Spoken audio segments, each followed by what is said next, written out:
Bonjour les étudiantes, bonjour les étudiants. Non, vous ne rêvez pas, ce que vous voyez à gauche de l'écran, c'est bien une fiche de synthèse de toutes les réactions du programme de PCSI en chimie organique que l'on va compléter ensemble. Bonjour à tous, pour ceux qui ne me connaissent pas, je m'appelle Raphaël Blaro, je suis professeur en classe préparatoire depuis maintenant 13 années. Et sur cette chaîne, vous allez trouver plein de petites vidéos d'exercices, de fiches de cours, de synthèse, etc. Bref, ce qu'on va faire aujourd'hui, on va faire quelque chose qui va être extrêmement utile et je sais que ça a été très demandé. Donc cette vidéo, je la tourne à la fois pour mes étudiants, pour les gens qui suivent mes formations, mais aussi pour toutes les personnes qui suivent cette chaîne. On va faire la synthèse sans rentrer dans tous les détails, mais vraiment pour se donner une vue d'ensemble des réactions du programme de première année de chimie organique. Voilà, et puis peut-être que pourquoi pas, peut-être qu'à un moment, vous me direz en commentaire si vous voulez, on pourrait faire la même chose avec la réaction du programme de deuxième année et éventuellement combiner les deux fiches. Bref, comment utiliser cet outil? Parce que la fiche peut être un outil fantastique, comme ça peut être un outil très mal utilisé. Malheureusement, souvent, c'est très mal utilisé. C'est-à-dire que si on se contente de recopier son cours en petit, en essayant de tout tasser sur une feuille, concrètement, on perd son temps. Ce qu'il faut, c'est toujours faire de l'apprentissage actif. C'est pourquoi, euh, pour ceux qui sont déjà aguerris parmi vous, ce que je vous préconise, c'est de télécharger la fiche que je vous ai mis là, ce que vous avez à l'écran, vous l'avez en lien sous la vidéo, et d'abord de vous poser une petite demi-heure et d'essayer de la compléter par vous-même, sans regarder la vidéo. Vous mettez pause, tac, vous allez faire la fiche. Ensuite, vous revenez, et là, vous allez être beaucoup plus à même d'intégrer les informations que je vais vous donner, parce que je vais donner plein de petites infos en même temps que je vais la compléter. D'accord. Et puis ensuite, ce lien, comme vous l'avez, vous pouvez très bien en imprimer deux trois exemplaires et une fois de temps en temps faire ce que j'appelle un feedback interne, c'est-à-dire je fais un retour d'information de moi-même à moi-même, de mon cerveau à la feuille, d'accord, et je me mets un temps pendant lequel je ne peux pas aller voir dans les cours, machin, etc., parce qu'on doit atteindre un certain point de blocage, et puis ensuite je m'auto-corrige, donc je vais voir dans le cours, je vais voir dans la vidéo, et puis j'essaie de reconnecter les informations les unes avec les autres, d'accord. Le fait de connecter les informations les unes avec les autres, si vous avez appris votre cours de chimie organique de la bonne manière, c'est-à-dire en évitant un maximum le par cœur, et bien finalement, cette fiche, vous n'aurez pas à l'apprendre, d'accord. Et c'est un petit peu ça qu'on cherche. Bref, allez, je ne fais pas plus long, je pense que vous avez compris le principe. En gros, ce que je prône toujours, c'est l'apprentissage actif, donc la lecture du cours, il faut la limiter, le recopiage du cours, il faut le limiter, il faut vraiment faire quelque chose où vous êtes actif dans la démarche, quitte à prendre un peu plus de pause pour être un petit peu plus efficace. Voilà, n'oubliez pas, si ce contenu vous aide, comme d'habitude, un petit pouce, un petit commentaire pour me dire si ça vous plaît, si vous en voulez d'autres surtout.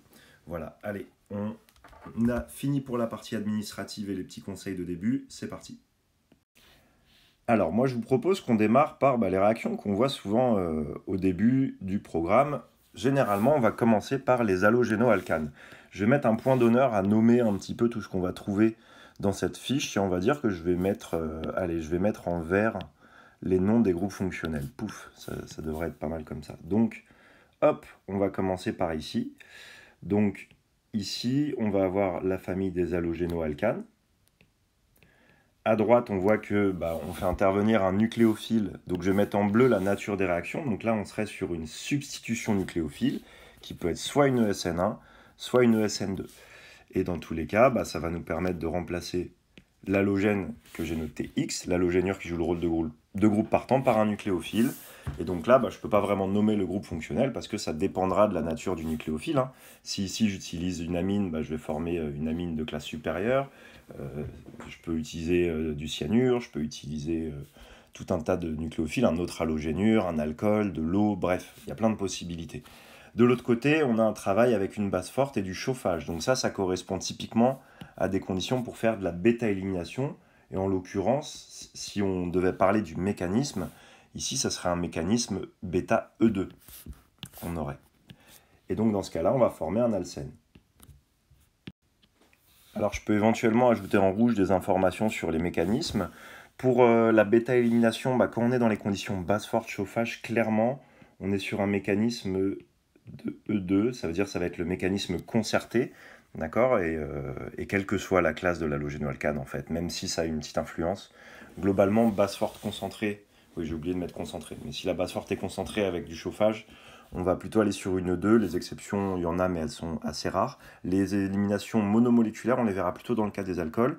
Pour ce qui est de la substitution nucléophile sur l'halogénoalcane, grosso modo, ce qu'on va retenir, c'est que pour un halogénoalcane primaire, c'est plutôt la SN2, tout simplement parce que la SN2 est beaucoup plus rapide quand le carbone fonctionnel est peu encombré, et la SN1 est très peu rapide parce qu'elle dépend surtout de la stabilité du carbocation. Quand je suis dans le cas d'un halogénoalcane secondaire, la SN2 est relativement rapide, la SN1 aussi, donc on a une vraie problématique de compétition SN1 SN2, donc là il faudra analyser d'autres facteurs, et quand l'halogénoalcane est tertiaire, on aura plutôt de la SN1 parce que le carbocation est stabilisé, ce qui permet d'avoir une SN1 rapide, mais le carbone fonctionnel est relativement encombré, ce qui fait que la SN2 est lente. Évidemment, ça c'est plus quand on n'a pas d'effet mésomère, mais si on imagine que le carbocation est stabilisé par des effets mésomères, alors un halogénoalcane secondaire pourra aller plutôt vers de la SN1.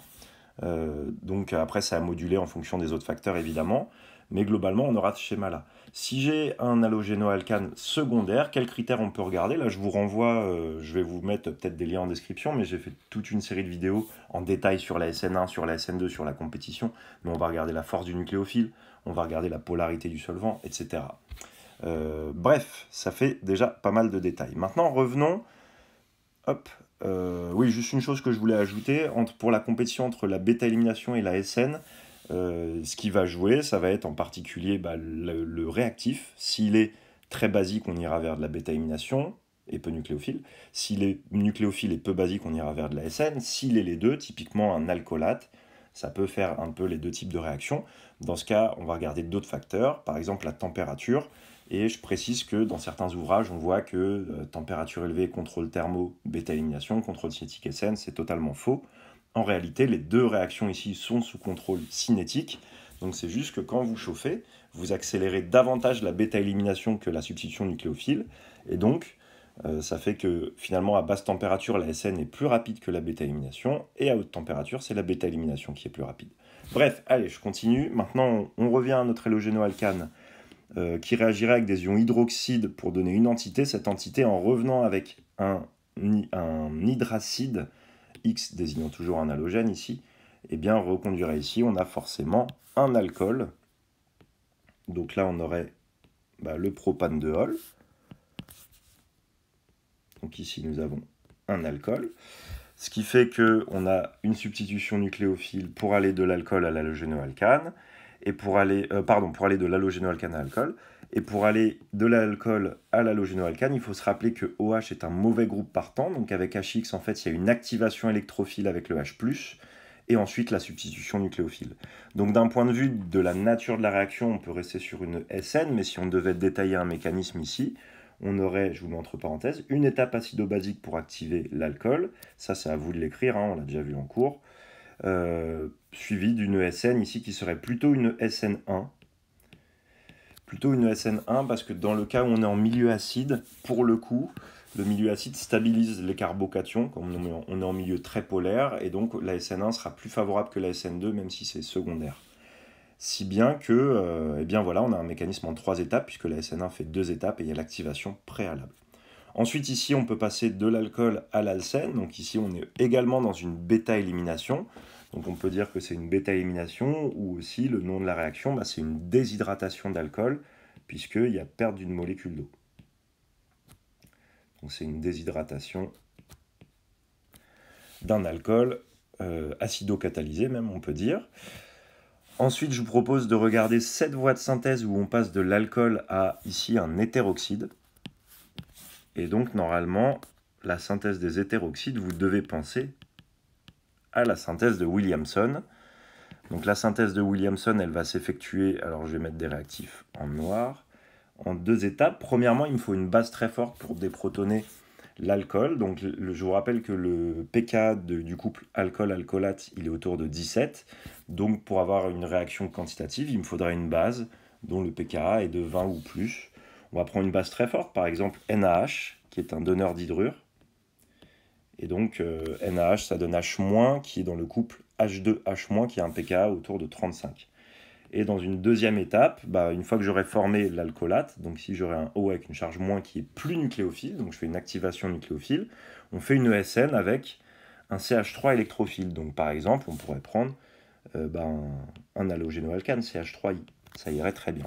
Et donc en termes de mécanisme, on aurait première étape acido-basique, deuxième étape SN2. Bien, alors continuons. Maintenant, si avec un alcool, on traite l'alcool avec MSCl et de la triéthylamine, donc je vais peut-être rappeler la structure de MSCl rapidement. MSCl, c'est le chlorure de mésyle, donc ça va être CH3 et le chlorure de sulfonyle comme ceci. Souvent, les étudiants connaissent bien TSCl. C'est un petit peu la même chose que le chlorure de tosyle, sauf que le chlorure de tosyle, comme il est encombré, il est plutôt sélectif des alcools primaires. Donc ici, pam, pam, on aurait quelque chose comme ça.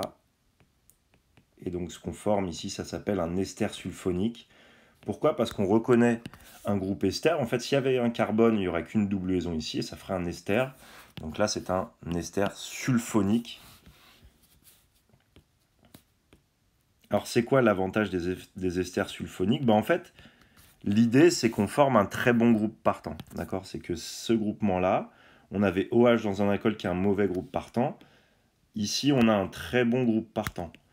Donc, on retombe en fait dans le chapitre des halogénoalcanes. À partir du moment où j'ai un très bon groupe partant, soit je lui mets un nucléophile et hop, je vais faire de la substitution nucléophile. Donc, vous voyez, on revient dans le chapitre halogénoalcane.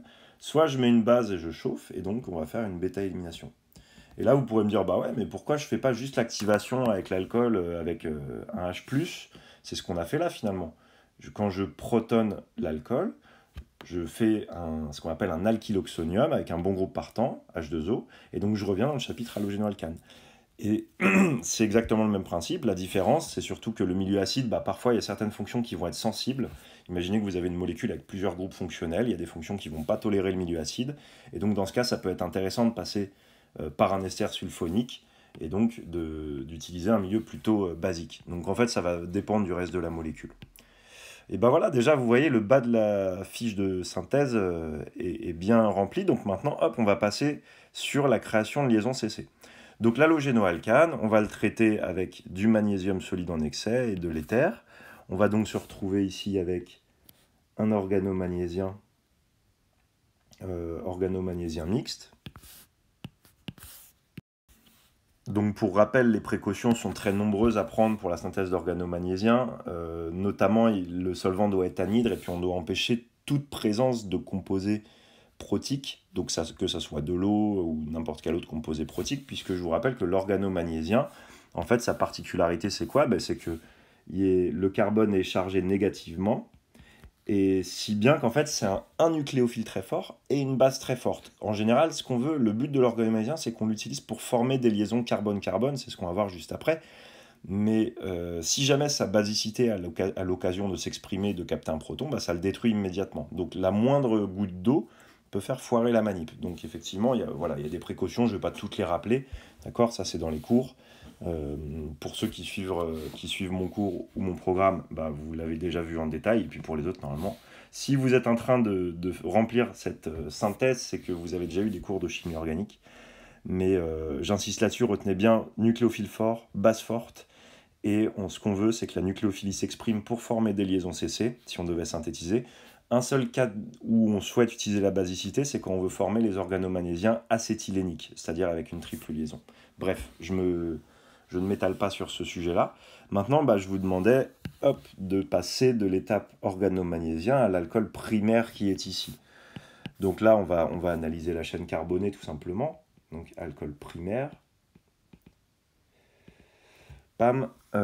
Si on regarde bien la structure, on va voir que la liaison CC formée, elle est ici, d'accord? Donc si je déconnecte, le bon électrophile, c'est un électrophile avec un carbone, ça va être ici le méthanal. Donc on va traiter avec le méthanal, on sera toujours dans un éther anhydre pour l'organomagnésium. Et puis 2, il y a toujours un traitement acide. Donc pour le traitement acide, on peut mettre par exemple, souvent on va lire H3O plus H2O, mais un exemple de solution acide qu'on utiliserait pour le traitement, puisque l'idée c'est que, je le rappelle, dans la première étape, on fait une addition nucléophile, et dans la deuxième étape, une acide base pour protoner l'alcoolate. En général, on va prendre une solution acide plutôt faible, donc typiquement, je donne un exemple pour la deuxième étape, ça serait une solution de chlorure d'ammonium saturé. Ça va bien fonctionner parce que si je prends un acide trop fort, n'oubliez pas que les alcools peuvent se déshydrater. J'ai toujours un risque de déshydratation. Et donc, le chlorure d'ammonium fournit les ions NH4+, dont le pKa est de 9,2. Donc c'est un acide faible. Ça va permettre quand même d'avoir une solution acide qui va protoner l'alcool, éviter qu'il y ait des précipités avec le magnésium, mais en même temps pas trop fort pour ne pas déshydrater l'alcool. Et voilà. Ensuite, ici, vous voyez qu'il y a la chaîne d'oxydation des alcools. Donc, un alcool primaire, il peut s'oxyder 2 fois. Il peut donc s'oxyder en général une fois jusqu'à l'aldéhyde, ici. Et puis une deuxième fois jusqu'à l'acide carboxylique. Et donc, dans la même logique, on peut se dire, si on peut l'oxyder, si on oxyde l'alcool en aldéhyde, l'aldéhyde en acide carboxylique, alors on peut réduire l'acide carboxylique en aldéhyde et l'aldéhyde en alcool primaire. Maintenant, faisons le point au niveau des réactifs à connaître. En fait, il y en a très peu, c'est-à-dire que si on suit le programme, le seul réactif qui est à connaître, ça va être celui qui permet la réduction de l'aldéhyde en alcool primaire dans cette chaîne-là.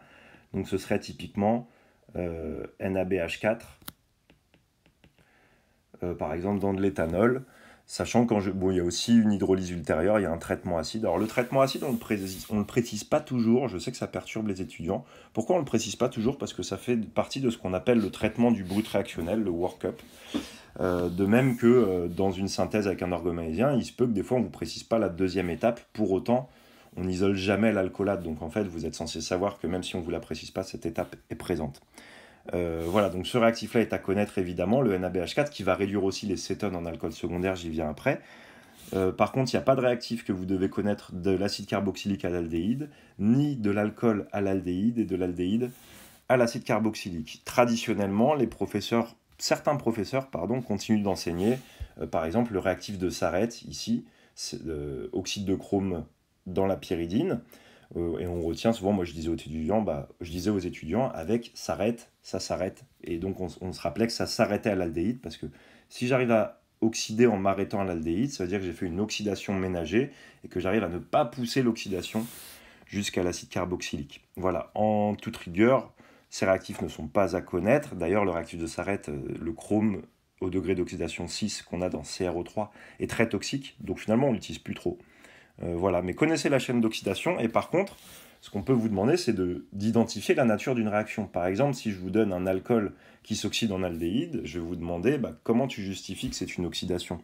Et donc là, il faut utiliser le nombre d'oxydation du carbone fonctionnel. Donc pour le nombre d'oxydation, je fais un petit rappel vite fait.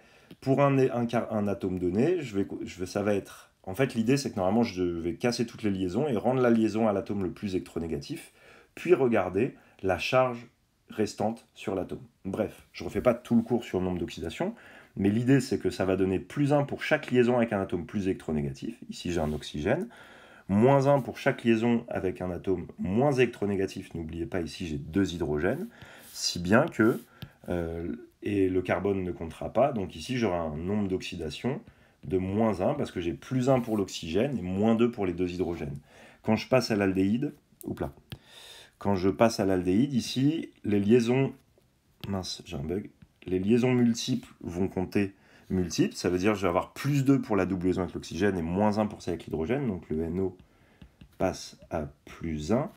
Et pour l'acide carboxylique, ça fait que je vais être à plus 3. L'idée, c'est que si vous vous amusez, je vous invite vraiment à le faire, à écrire les demi-équations redox. Par exemple, une demi-équation entre un alcool primaire et un aldéhyde.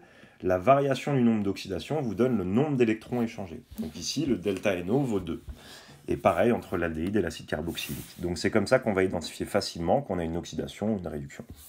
Voilà, je ne rentre pas plus dans le détail, mais si vous avez des questions, vous pourrez les poser en commentaire. Après, il y en a qui ne vont pas utiliser le nombre d'oxydation, mais la valence d'une fonction, pour voir si c'est oxydé ou pas. Moi, ça me va aussi. Bref, allez. Tiens, je vous demandais également l'organomagnésium mixte pour passer à l'acide carboxylique. Donc là, effectivement, on voit que la liaison s'est formée, elle est ici. Et l'électrophile, ça va être le dioxyde de carbone. Donc 1, on va avoir le CO2, donc toujours dans le même solvant. Ici, on va être dans un éther anhydre. Et puis en 2, on aura le traitement acide. Donc je peux mettre H3O plus H2O pour le traitement acide. Et donc de la même manière que tout à l'heure, on est sur le même mécanisme avec une addition nucléophile et une réaction acido-basique. Je le rappelle, je l'ai déjà dit à mes étudiants et aux personnes qui suivent mes formations, les deux étapes, écrivez-les bien séparées, d'accord? Parce que j'ai un mécanisme dans l'éther, ensuite le carboxylate, il est stable dans l'éther, et après une deuxième étape qui se fait avec un changement de milieu. Donc moi, quand vous écrivez les deux mécanismes à la suite, ça veut dire que toutes les flèches se suivent, et que donc on mettrait de l'acide dans le même milieu où on a un magnésien initialement, je le compte faux, parce que pour moi ça marche pas. L'acide détruirait l'organomagnésium. Bref, voilà. Évidemment, je sais que pour certains qui découvrent, ça peut aller très vite, mais n'hésitez pas, il faut mettre pause, il faut écrire, d'accord? Il faut regarder, il faut prendre le temps de se poser. La chimie organique, là, je vous fais un résumé en une demi-heure, mais ça se fait pas en une demi-heure, hein, c'est des mois de travail pour réussir à absorber tout ça. Faut bien que vous en ayez conscience. J'en profite, je fais un peu d'auto-promo. Si vous voulez aller voir à quoi ressemble mon programme de chimie organique, vous pouvez aller regarder en description. Il y a toute la description du programme. Par contre, attention, c'est un programme qui demande un vrai investissement. Ça demande du travail toutes les semaines. Et voilà, pour qui je le recommande, globalement, je dirais qu'un étudiant qui a déjà un emploi du temps blindé avec un bon cours de chimie organique en classe prépa, il n'a pas vraiment besoin de ça. Et il a déjà tout ce qu'il faut, il peut venir piocher des vidéos sur la chaîne.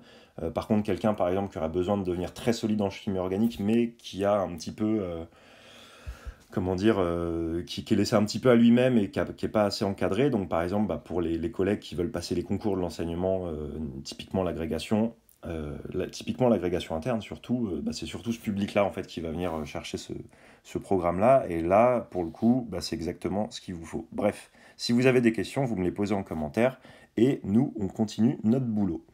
Alors, maintenant, on doit passer de l'aldéhyde, alors regardez bien, de l'aldéhyde à une entité qui, quand je l'oxyde, me donne l'acétone. Là, normalement, on a compris l'affaire. Et l'acétone, quand je la réduis, ça vous donne l'alcool secondaire. Donc, l'alcool secondaire, pam, pam, pam, ça va nous donner ça. Et bien entendu, pour réduire la cétone en alcool secondaire, on peut utiliser là aussi NaBH4, bien souvent dans de l'éthanol ou un autre solvant polaire protique. Maintenant, je vois immédiatement que pour passer de l'aldéhyde à l'alcool secondaire, ici on a formé une liaison carbone-carbone qui serait ici. Donc on a fait rentrer un groupement CH3, donc là encore une fois, ça va être un organomagnésium. Donc 1, je vais mettre CH3 MgBr. Donc là, pareil, toujours l'éther anhydre. Et puis 2, le traitement acide, H plus H2O. Alors je mets H plus H2O, H3 plus H2O, c'est pareil. Et donc le mécanisme, toujours la même chose, c'est une addition nucléophile suivie d'une acide-base. Voilà, ensuite on souhaite passer donc de la cétone à cette espèce-là, où vous voyez, on a un peu comme deux groupements hétéroxydes côte à côte. Alors ça s'appelle un acétal. Dans le cas présent, on pourrait dire un cétal, mais nous, en général, on ne fait pas trop la distinction, donc je vais appeler ça un acétal. Pour faire l'acétalisation, du coup, c'est la nature de la réaction. Eh bien, ça se fait entre un composé carbonylé, donc soit une cétone, soit un aldéhyde, et puis on va prendre deux alcools. Donc, bon, je vais mettre, là, je ne mets pas la stoichiométrie, je mets juste les réactifs, donc du méthanol. Ici, a priori, on le mettra en excès. Un catalyseur acide, donc là, ça va dépendre, il faut prendre... on a plusieurs choix pour les catalyseurs acides. Je vais mettre ici H plus 4 parce que ça dépend également du solvant. Et on chauffe. Un catalyseur acide qu'on va souvent prendre pour cette réaction, qu'on aime bien, c'est l'APTS, acide paratoluène sulfonique, à ne pas confondre avec le TSCl, qui sert à activer les alcools. Pourquoi l'APTS? Parce que si vous regardez bien, en fait, c'est un équivalent d'acide sulfurique, mais organique. C'est-à-dire que l'acide sulfurique, j'aurai un groupement OH ici à la place du toluène. Donc ça nous fait quelque chose qui est petit, polaire, protique, bref, soluble dans l'eau. Donc l'acide sulfurique, c'est hydrosoluble. L'APTS, c'est un acide sulfonique qui est organosoluble. L'idée, c'est quoi? C'est que quand je fais une acétalisation, il se forme de l'eau. D'accord? Et comme la réaction est renversable, on veut éviter au maximum cette présence d'eau qui favoriserait la réaction retour. D'accord? Et donc pour ce faire, il y a deux choses. Un, on introduit le moins d'eau possible dans le milieu réactionnel. Et deux, dans certains cas, on peut utiliser un Dean Stark. J'ai fait une vidéo déjà sur le tube décanteur de Dean Stark, sur mon autre chaîne, ma chaîne principale, Blablaro au labo. Donc si vous voulez tous les détails, je vous renvoie directement vers cette vidéo. Bref. Cette acétalisation, elle a un gros avantage, c'est qu'elle est renversable, donc je peux faire aussi une hydrolyse d'acétal. De plus, l'acétal, il ne craint pas les nucléophiles, il ne craint pas les électrophiles, il ne craint pas les oxydants, les réducteurs, et il ne craint pas les bases. En gros, il craint que l'eau en milieu acide.